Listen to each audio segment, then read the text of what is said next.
lost my job. I got a bad name in this country, in the city.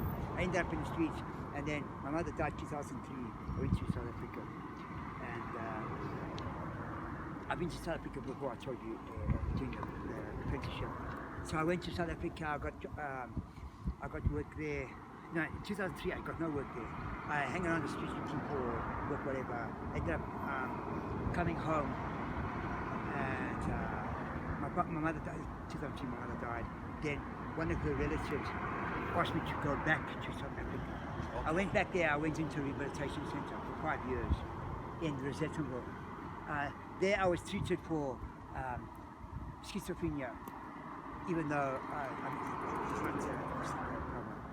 But I was there for 8 years, and then they said, we can't help you any longer, you have to leave. I lived in the streets in Johannesburg for a number of years. I had friends there. You were teaching? No, I lived in the streets. Okay. I lived in the streets in Johannesburg for a number of years. I got threatened by a lot of people. That's why I'm very harsh to strangers. I don't talk very nicely with them.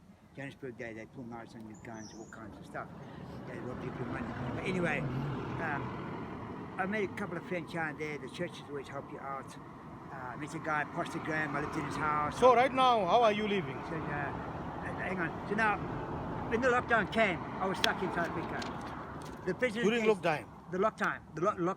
When the lockdown came, 2 years ago, I was stuck there. The president said, those wishing to go home can go home now. He gave us 1 week. I had to start to walk. I walked from Johannesburg across the border. I crossed into Zimbabwe, my homeland. Across the river. I didn't go through the border post. Across the river. When I got over the river by Bite Bridge, I came to 1 battalion army base. They took me. They say, where you come from? I say, I come from over the river. They take me back to Bite Bridge. At that time in the lockdown, there was a quarantine area, which was a hotel. They took me to the hotel. They spoke to me there. The nurse said, I can help you. They took the blood first of all. Then they brought me here to the Polytechnic, Harare Polytechnic, where I was held for the 21 days quarantine. Ended up in Spencer House, which is Churchill. It's a boarding house. It's a Churchill boarding house. And then I was released. Where was the Churchill house? No, it was called Spencer House. It was part of Churchill School. It's somewhere by KG6 barracks behind.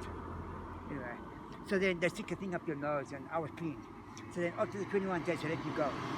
So now, when I come out here, the first thing I try and do is they say, oh, we get you a place to live. They take me to munhandare, to Marching Christian Church, old age home. Then I'm there. The victor says to me, you know, you're too young. I take men over 65 here. I said, look, I'm just here for temporary. He said, no, they placed you here. I said, well, look, I'm not going to stay here. I've got to go and find my father. I've got to find, my mother's dead. But I want to find my father. I want to get my money. I want to find out. Okay, look, I've been here 2 years. My main problem, money can't buy much. My main problem is food.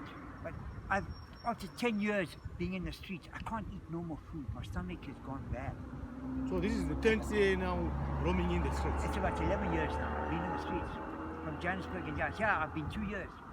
2 years from this place. I came back here in July 2001. No, 2021. I came back here to 22. So 2020, I've been here 2 years.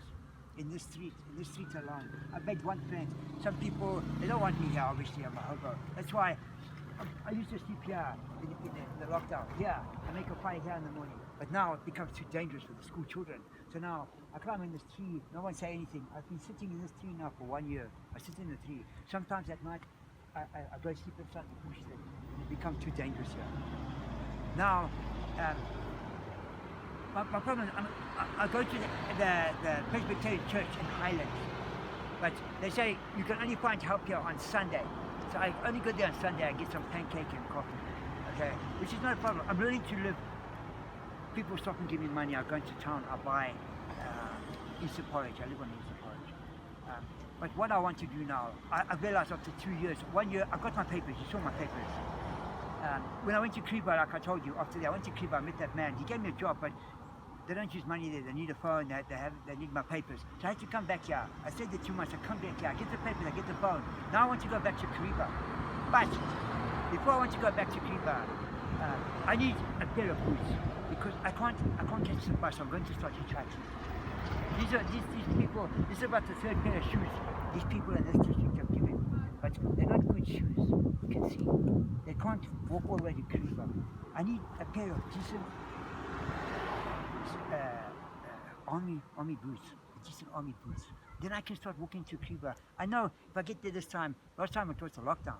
There was no work, but that guy he helped me 1 month guarding one property. Because I'm a guard.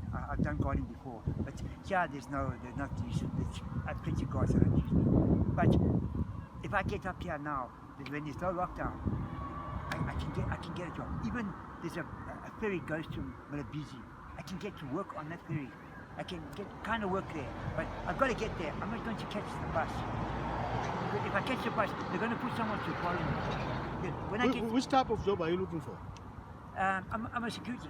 But I'm not I've got no papers, but I'm qualified to do security work. Security personnel.